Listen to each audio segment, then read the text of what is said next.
Adelaide Crows cut ties with company Collective Mind. Following controversial pre-season training camp, Adelaide Crows have cut ties with Collective Mind, the driving force behind the club's controversial pre-season training camp.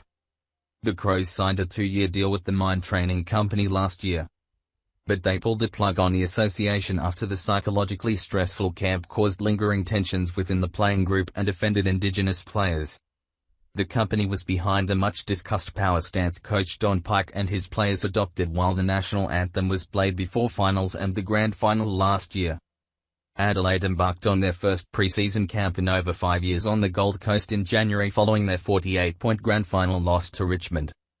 Described in some quarters as cult-like, the camp has continued to be a contentious issue as the Crows' season has spiraled out of control due to poor form and a lengthy injury list. That was a mutual decision.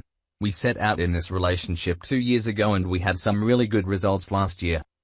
You would have seen it publicly when we stood in a present stance, the 22 players and Don, in front of 3 million people Australia-wide, on grand final day. Adelaide will resume from their bye round with a disappointing 6-7 record facing an uphill battle to make the finals. The club has been strongly criticised for the controversial camp and a fitness program that has led to a run of hamstring injuries. The club has conceded elements of the camp were of particular concern to their Indigenous players. But Burton is adamant all issues, whatever they may have been, are in the past.